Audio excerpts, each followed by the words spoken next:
ஆ, கதகளு கதகளு நிஜமான கதகளு சுவையோடு சுகமாக உருவான கதகளு.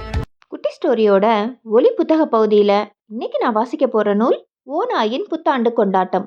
சோவியத் நாட்டு சிறார் கதைகள் தொகுப்பான இந்த புத்தகத்தை தொகுத்தவர் யூமா வாசுகி அவர்கள். இந்த புத்தகத்தில் மொத்தம் 42 கதைகள் இருக்கு. ரொம்ப சின்ன சின்ன கதைகள் தான். 1 நிமிட கதைகளாக கூட நிறைய கதைகளை நம்ம படிச்சிடலாம். இந்த புத்தகத்தை வெளியிட்டது பாரதி புத்தகாலயம். இந்த 42 கதைகளையும் தினம் ஒரு கதையா நான் உங்களுக்கு வாசிச்சு காட்டுறேன். கதை 1.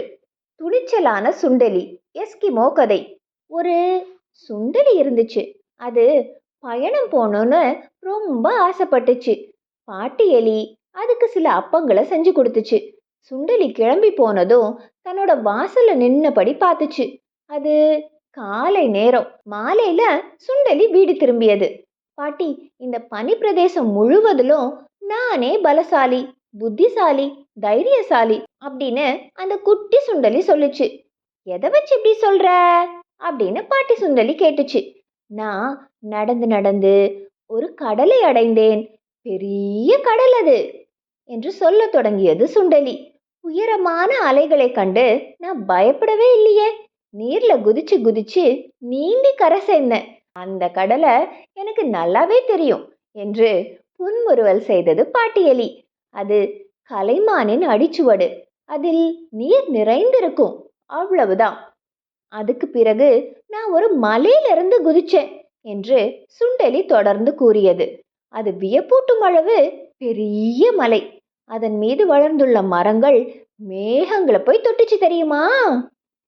அந்த மலையும் எனக்கு தெரியும் என்று புன்னகைத்தது பாட்டி எலி. அது புல்லடர்ந்து வளர்ந்திருக்கும் சின்ன மேடு தான். அந்த குட்டைக்கு பக்கத்துல தான் அது இருக்கு என்று பாட்டி எலி சொன்னது. 2 கரடிகளை கூட நான் பார்த்தேன் என்று சொல்லிக்கொண்டே போனது சுண்டலி. ஒன்று வெள்ளை, இன்னொன்று மாநிறமா இருந்துச்சு. ரெண்டும் சண்டை போட்டுட்டே இருந்துச்சு. ஒன்னோட எலும்ப இன்னொன்று உடைச்சிருச்சு.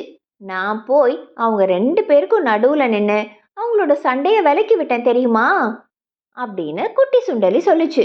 நீ கரடின்னு யார சொல்ற தெரியுமா? வெள்ளை நிறமான வண்ணத்து பூச்சியையும் வண்டையும் தான் என்று பாட்டி எலி சிரித்தது. பிறகு அது இப்படி சொன்னது. சுண்டலியான உன்னை போன்ற சின்னஞ்சிறு பிராணிகளுக்கு ஒரு குளம்படி தடம் கடலாக தெரிகிறது. ஒரு புதர்மேடு மலையாக தோன்றுகிறது. வண்ணத்து பூச்சியும் வண்டுமே கரடிகளாக தெரிகின்றன. இவற்றில் எதை கண்டும் நீ பயப்படவில்லை. அதனால் உண்மையிலேயே இந்த பனிப்பிரதேசம் முழுவதிலும் நீ தான் மிகவும் பலசாலி, புத்திசாலி, தைரியசாலி. இதுல எந்த சந்தேகமும் இல்லை. இந்த தொகுப்புல வர மீதி கதைகளை நம்ம நாளைக்கு பார்க்கலாம். பாரதி புத்தகாலயம் வெளியிட்ட இந்த நூலை நீங்க அச்சு வடிவில் வாங்கணும்னா அதற்கான லிங்கை நாங்கள் டிஸ்கிரிப்ஷன்ல கொடுத்துருக்கோம்.